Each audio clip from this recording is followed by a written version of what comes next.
Today we are going to explain a very important phenomenon which is called total internal reflection. In lower physics, you have definitely studied this phenomenon, that is total internal reflection in geometrical optics.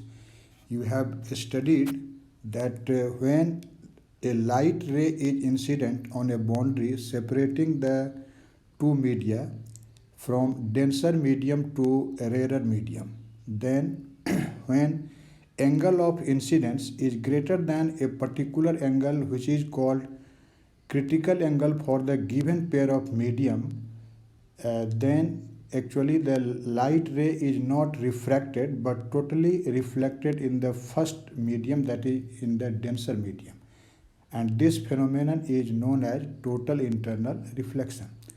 Now today we are going to explain this total internal reflection on the basis of Maxwell's electromagnetic theory. So let us see how we can explain this phenomenon of total internal reflection on the basis of electromagnetic theory.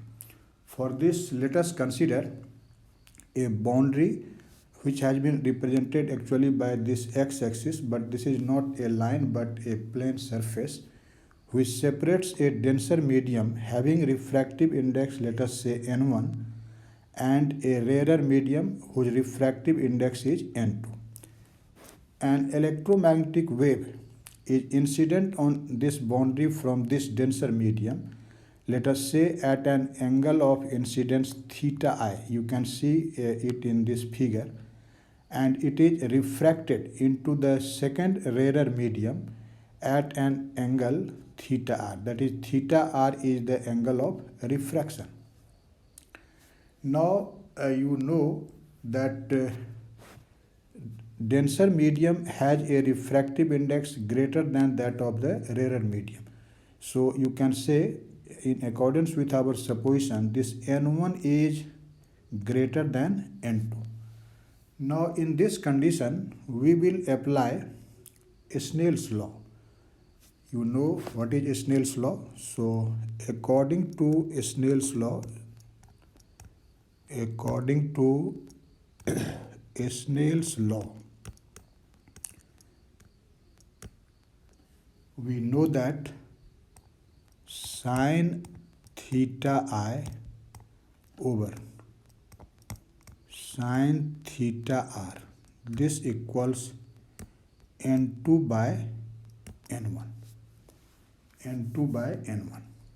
Now you know, in accordance with our supposition, n1 is greater than n2, and since n1 is greater than n2, so n2 over n1, this will be less than 1. And if it is less than 1, then in accordance with equation 1, you can say that this sine theta I over sine theta r, this will be less than 1. And so this implies that sine theta I is less than sine theta r. And as you know, in sine, with increase in angle, value increases. So if sine theta I is smaller than sine theta r, definitely we will have theta I smaller than theta r. Again, Snell's law says that sine theta I is proportional to sine theta. So you can see that if we will increase the value of angle of incidence theta I, correspondingly the angle of refraction theta r will also increase. So as you can say, in accordance with Snell's law, sine theta I is proportional to sine theta r. So this implies, as theta I increases, theta I theta r will also increase. Also increase. And since theta I is smaller than theta r, so even after increment in theta and theta r, this relation will hold. That is, theta I will always remain less than theta r, and theta I is less than theta r always. So let us increase the value of theta I, and let us consider when this angle of incidence theta I has a particular value which we will denote by theta c, and it is called critical angle. Then this theta r becomes 90 degree, because you know the value of angle of incidence and angle of refraction can never be greater than 90 degree. So when we will increase this theta I, theta r will increase, and both will tend to 90 degree. But the value of theta r will become 90 degree first, and in that moment, at that moment actually theta I will be less than 90 degree. So let when theta I is equal to theta c, and this theta c is actually less than 90 degree, then this theta r is equal to 90 degree.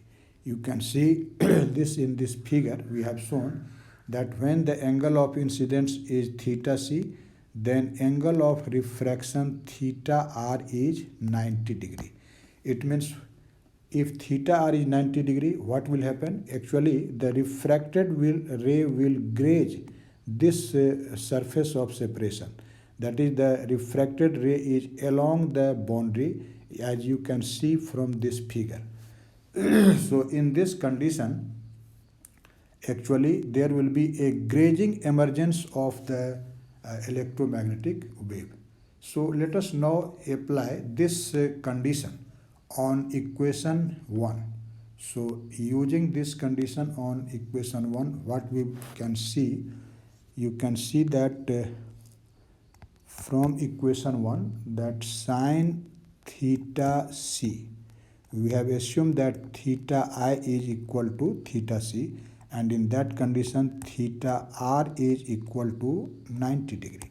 So sine theta c over sine 90, this will be equal to n2 over n1, and you know sine 90 is 1, so you can see from here that this sine theta c is equal to n2 over n1, and hence we can say that this theta c is equal to sine inverse n2 over n1. This particular angle of incidence, which is defined in this equation number 2, is actually known as critical angle for the given pair of medium. You can see the value of this theta c actually depends on refractive indices of the first medium and the second medium. So it depends on refractive indices of both of the media. So this theta c for which theta r is equal to 90 degree is known as critical angle. This is called critical angle. So you can define critical angle as the angle of incidence for which the angle of refraction is equal to 90 degree, and this depends on refractive indices, or you can say nature, refractive indices of the pair of media.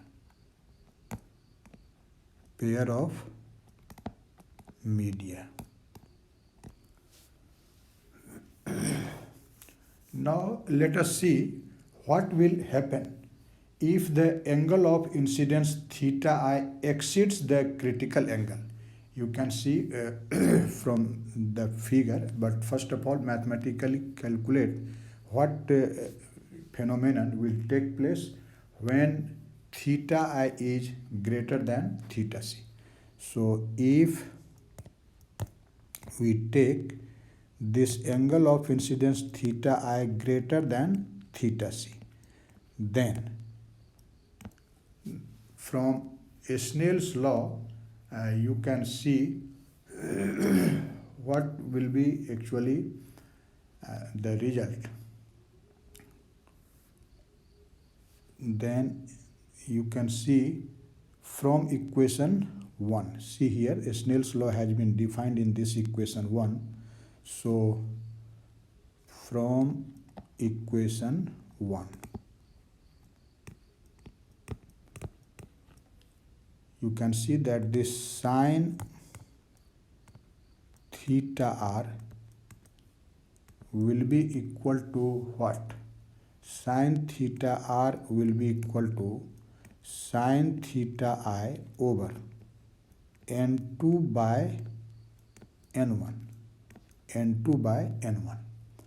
Now we have seen that when this n2 by n1 is equal to sine theta c, as you can see in this figure, in this equation 2, this is also equation 2.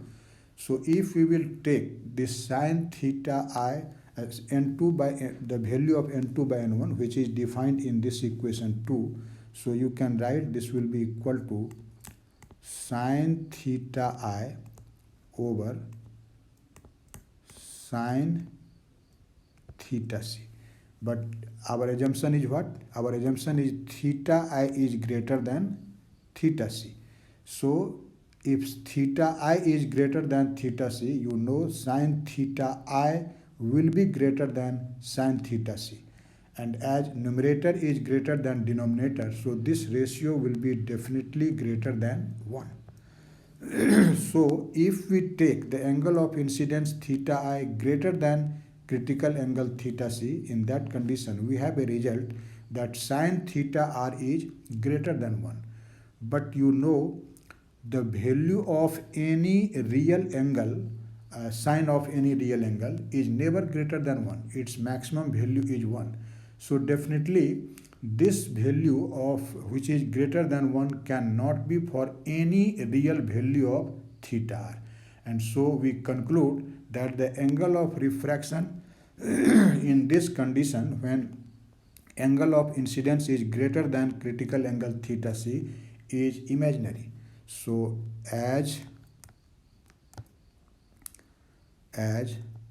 sine theta r is not greater than 1 for any real value of theta r, so this theta r should be imaginary. This will be imaginary. Actually, to know the meaning of this imaginary value of theta r, let us find the value of cos theta r to know it. So you know that cos theta r is equal to root over 1 minus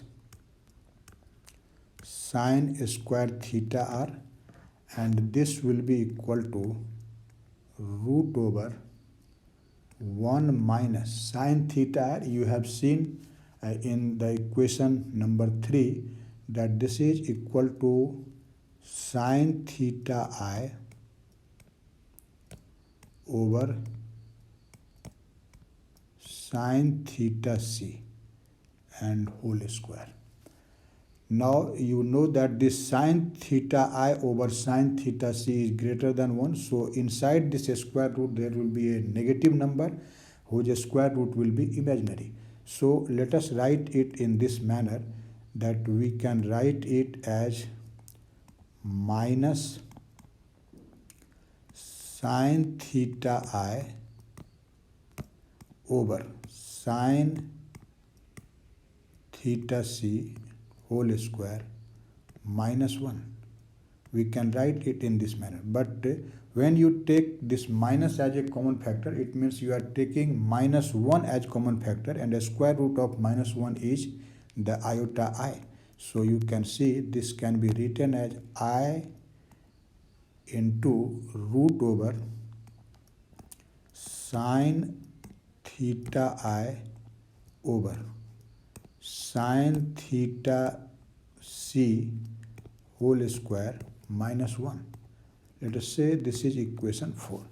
So what we are seeing from this equation 4, you can see that this cos theta r is purely imaginary. So our conclusion is cos theta r is purely imaginary. Purely imaginary. And what is actually the meaning of this purely imaginary cos theta r? Let us examine it. For examining this important fact, let us now find the meaning of this imaginary theta r, and for this we consider the transmitted or the refracted electromagnetic wave. So we will write the equation for the transmitted or refracted electromagnetic wave, and then you can see what is actually the meaning of this imaginary theta r. So now the transmitted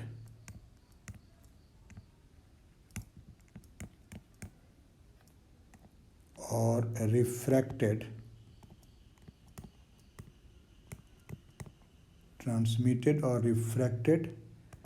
electromagnetic wave EMW is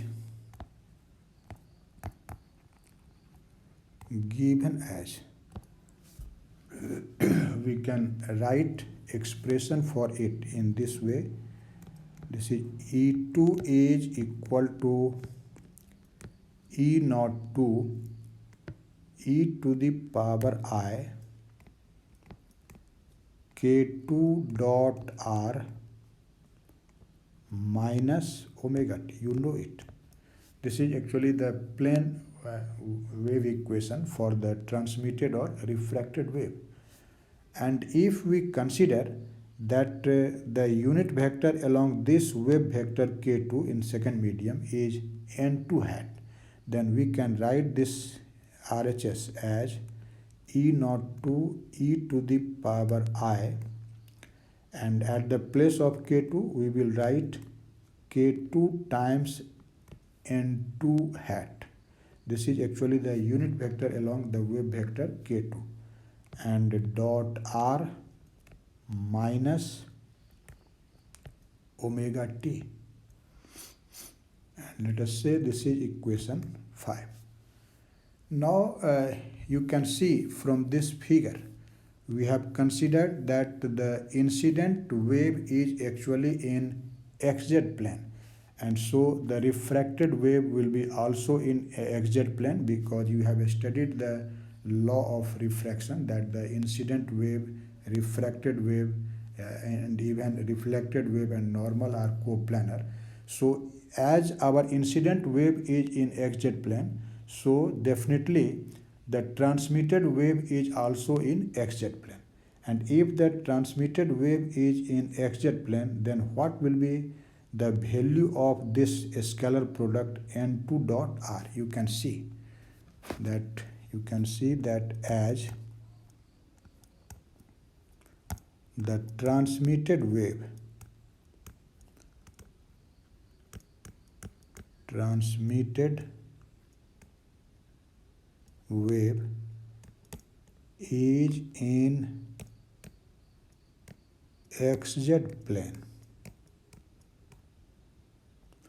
is in xz plane, so this scalar product n2 hat dot r, as n2 hat is in xz plane, so its y component will be 0, and you can see from this figure, uh, I am just drawing a figure here.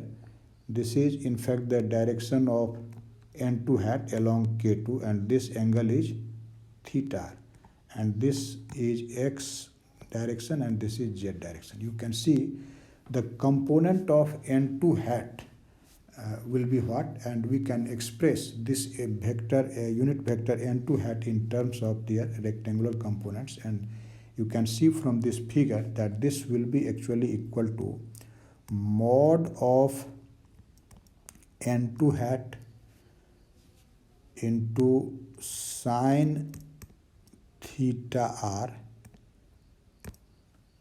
I hat. This is in fact x component of this vector n2 hat plus mod of n2 hat into cos theta r j hat. This is at the place of unit vector n2, and dot r, you can write this vector r as xi hat plus yj hat plus zk hat. Now you can take this scalar point. As you know, n2 hat is a unit vector, so this modulus will be actually equal to 1. And so when we will take the scalar product, you can see this will be x into sine theta r plus z into cos theta r. And so the transmitted wave, which has been defined in this equation, see here, this equation 5, we can use this result at the place of n2 dot r.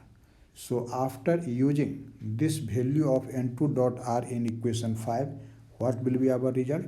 So you can see, we can write that E2 is equal to E naught 2 into e to the power I k2 times x sine theta r plus z cos theta r and minus I omega t. This is actually the transmitted wave. Let us say this is equation 6. Now we can substitute the value of this sine theta r and cos theta r, which we have actually obtained earlier. You can see what are actually the values of sine theta r and cos theta r. See here, actually this sine theta r is actually equal to sine theta I over sine theta c. This is defined in equation 3, and cos theta r has been defined in this equation 4, which is I times square root of sine theta I over sine theta c whole square minus 1. So let us now substitute these values of sine theta r and cos theta r from those equations in equation 6. So you can write substituting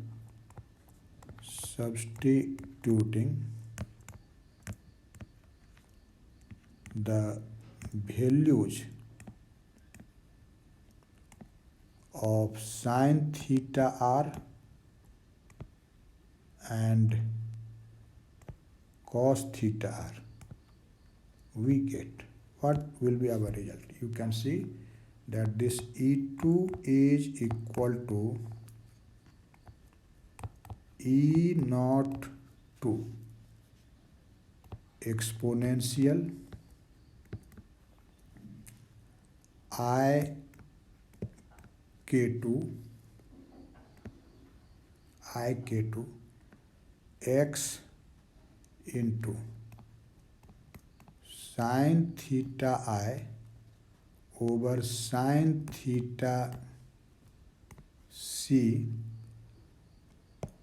plus IZ into root over sine theta I over sine theta C whole square minus 1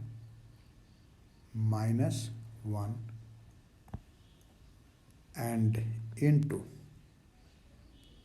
exponential e to the power minus I omega t.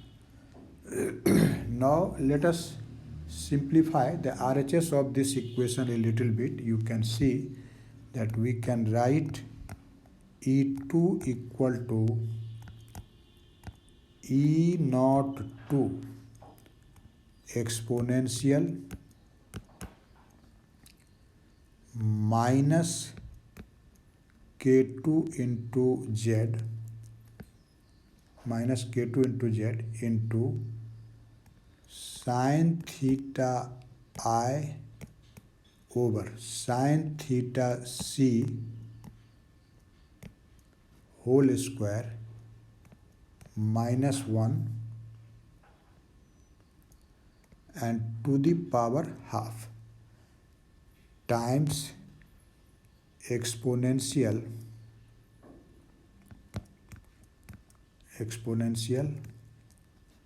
I K2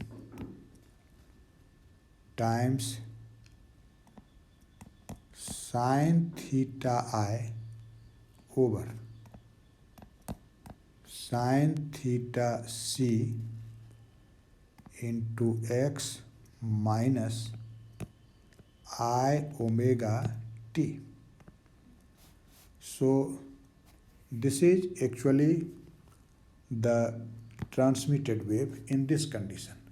So what you observe from this result defined in this equation 7, you can see that actually this is actually the wave part of the equation. This is in the form of e to the power I k dot r minus omega t.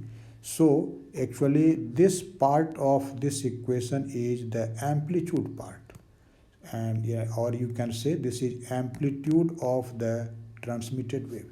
And you can see this amplitude when theta I is greater than theta C, the refracted wave is propagated only parallel to the surface and gets attenuated exponentially beyond the surface, because this amplitude is will decrease exponentially when Z will increase. So in the second medium, actually the amplitude gets exponentially attenuated. So we conclude that when theta I is greater than theta C, that is angle of incidence in denser medium is greater than the critical angle, then the wave actually penetrates into the second medium, where its amplitude is quickly damped according to this factor which I am showing here. So in this condition, the existence of this damped wave is in the second medium, but this cannot be penetrated to a larger depth, and so actually the total wave is reflected back, and this phenomenon is known as total internal reflection. As you can see this in this figure, that when we have taken this angle of incidence theta I greater than theta C, then you can see that in this figure that the refracted wave does not exist in the second medium, although the result says that there will be the presence of the damped refracted wave in second medium, but that will not penetrate to an appreciable depth. It will vanish because its amplitude decreases exponentially with increase in Z. So in this condition, actually the total energy is reflected back into the first medium. Since it is reflected back into the first medium, so it is called total internal reflection. So we conclude from this result that total reflection will take place when angle of incidence theta I is greater than theta c, and when theta I is actually equal to theta c, then there will be grazing emergence of this wave.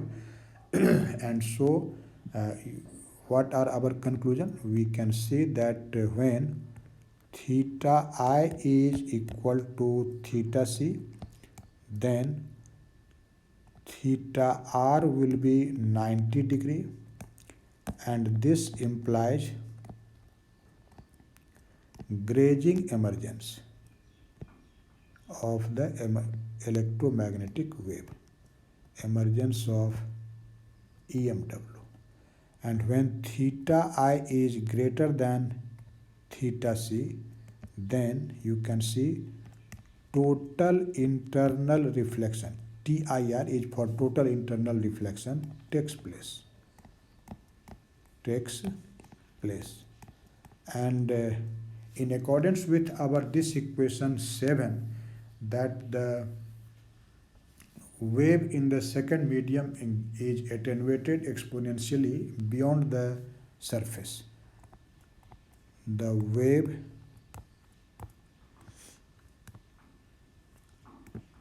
in medium 2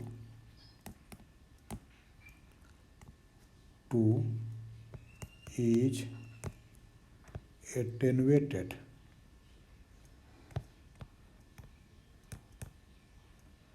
exponentially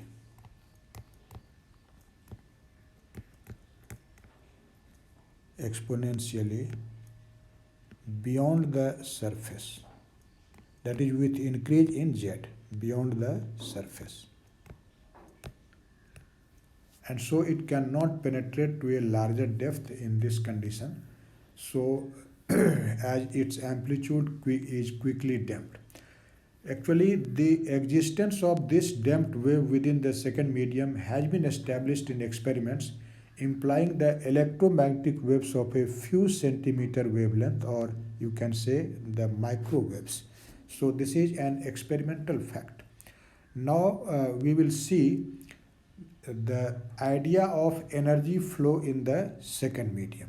Energy in second medium flows or not, we can now calculate. You will see that actually in this condition, when theta I is greater than theta c, then no energy flows in the second medium.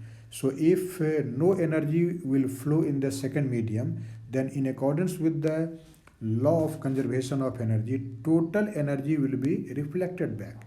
And since the total energy is reflected back into the first medium, so it is called total internal reflection. But how we can see that there will be no energy flow in the second medium? Let us calculate it. So energy flow in the second medium.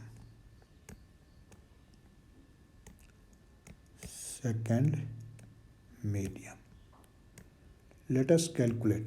You know, whenever we have to calculate energy flow in case of electromagnetic wave, this is calculated in terms of Poynting vector. So here, first of all, we will find the value of the time average normal component of Poynting vector just inside the surface. Actually, this gives the energy flux carried by the transmitted wave per unit area per second. So you can write the time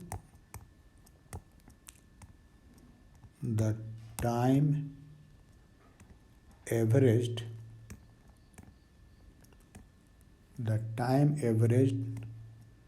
normal component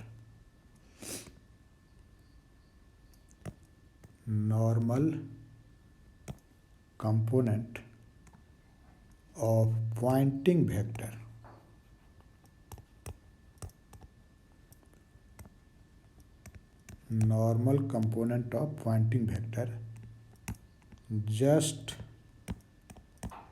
inside the surface, just inside the surface actually gives the energy flux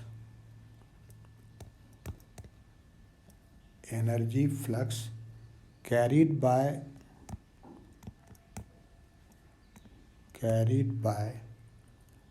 the transmitted waves, the transmitted wave per unit area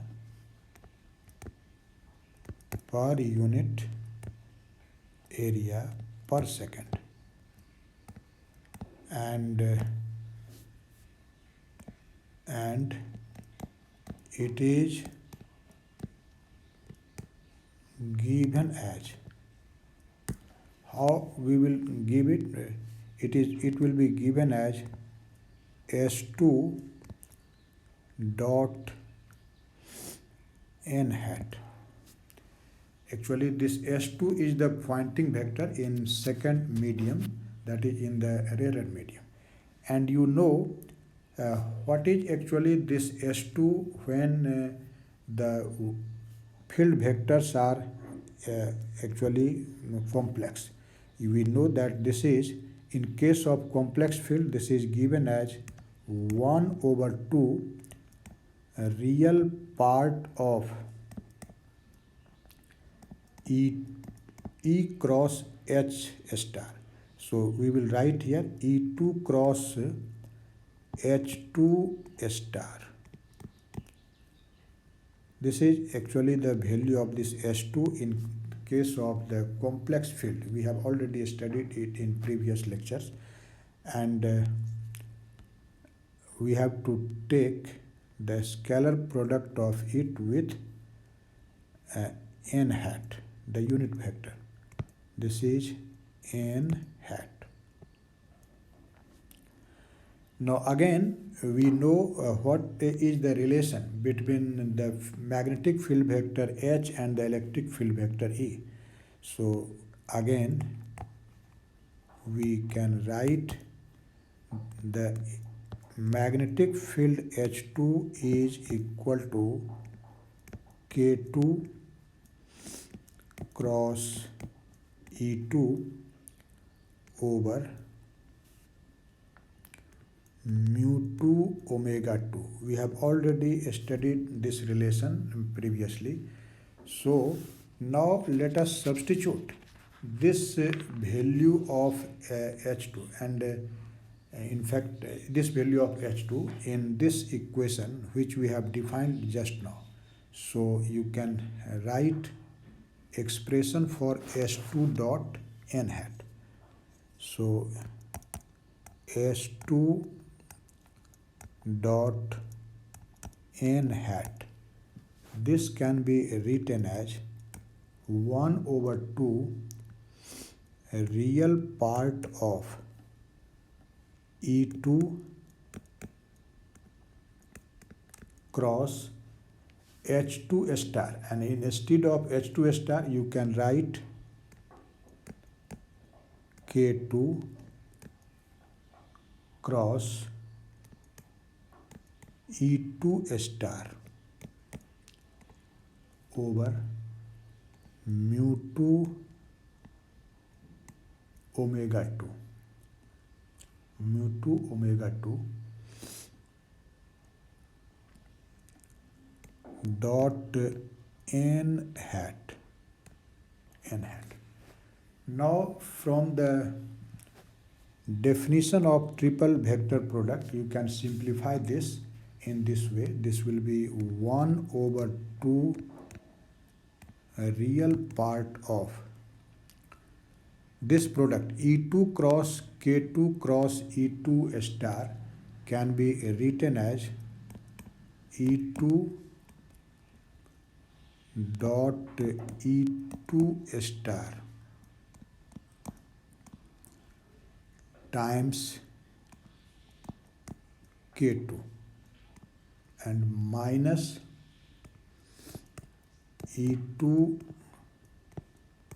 dot k2 times e2 star. You know it from the definition of the triple vector product, and over mu2 omega 2 and dot n hat. But you know, in case of plane electromagnetic wave, actually the electric field vector is perpendicular to the direction of its direction of propagation, and so you can see that this scalar product E2 dot K2, this will be actually equal to 0, because in case of plane electromagnetic wave we know that this E2 will be perpendicular to K2, and so what will be our result? You can see that S2 dot n hat will be therefore equal to 1 over 2 real part of E2 dot E2 star times K2 dot n hat and over mu2 omega 2. Now we will find the value E2 dot E2 star. Now we will find the value of E2 dot E2 star, and then we will substitute it in this equation. You can see what will be actually the value of E2 dot E2 star. You see that this E2 star is actually the complex conjugate of E2. So actually in this case we can find the value of E2 star from this result, which we have actually obtained in this equation 7. You can see that this wave part contains I, and so when we will take E2 star, this will be here there will be minus I K2 and plus I omega t. So the product of this exponential factor to its complex conjugate will be 1, and only the product of E naught to exponential minus k2z into sine theta I over sine theta c whole square minus 1 square root, this will remain, this will be multiplied, and so you can see what will be actually this product. This product will be actually equal to E naught to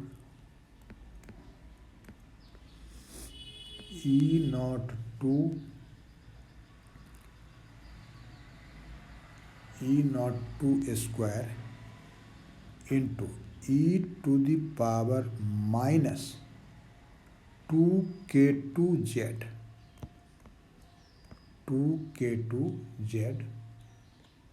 into sine theta I over sine theta c whole square and minus 1, and there will be a square root of, in fact, this much, a square root of this much. So you can see that what will be actually the value of this K2 dot n hat. You can see this K2 dot n hat is what? We know that this K2 dot n hat will be equal to, this is actually the component of this vector K2 with along the unit vector n hat. So this is actually equal to K2 times cos theta r, K2 times cos theta. So now let us substitute the value of this product E2 dot E2 star and K2 dot n hat in this equation, which we have written here, which we have actually written here. So after substituting the value of these two scalar products, our result will be what? So you can see that S2 dot n hat will be equal to what? This is 1 over 2 real part of K2 E naught 2 square over mu 2 omega 2 into e to the power minus 2 K2z into sine theta I over sine theta c whole square minus 1 and whole to the power half into cos theta r into cos theta r. You can see it from here. This is actually K2 cos theta r, and so that the result is like this. And so you can see inside this square bracket there is no imaginary term, and so actually this result will be actually equal to 0. And so you can see this at S2 dot n hat, this equal to 0.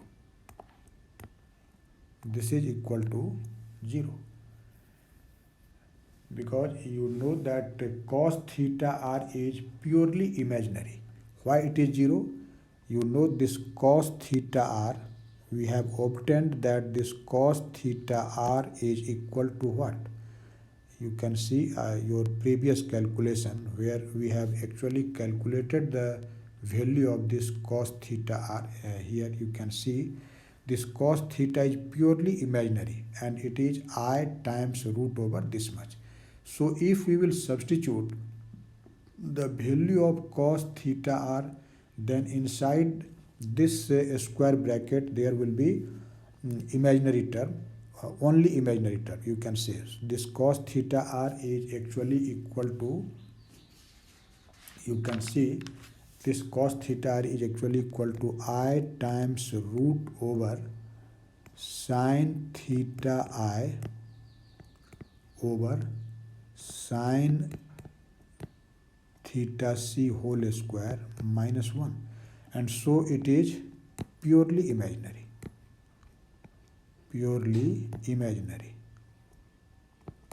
And since it is purely imaginary, so the real part of the factor inside this square bracket will be 0, and hence we say that S2 dot n hat is equal to 0. So what you are seeing here is that you can see that since the energy flux S2 dot n hat is actually 0 in the second medium, so we conclude that the net energy flow through the surface into the second medium is 0. So this result implies that the net energy flow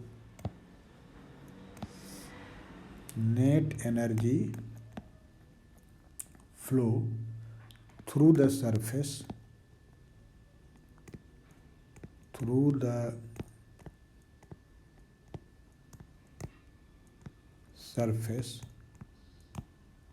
into second medium into second medium is 0. Even though the field exists in the second medium, you have seen that this E2 is not equal to 0. It means what? It means the electric field exists in the second medium, but there is no flow of energy in the second medium. So actually our conclusion is that the total energy gets reflected from the surface into the first medium, and so this phenomenon is known as total internal reflection. So this is a very remarkable fact that although the electric field exists in the second medium, and as I have told you earlier that it has been tested experimentally using the microwave, but there is no net flow of energy through the surface into the second medium. So what will happen? Actually, in accordance with energy conservation, then total energy will be reflected back into the first medium, and so this phenomenon is called total internal reflection. So you can see that total internal reflection will occur when the angle of incidence theta I is greater or equal to theta c. So when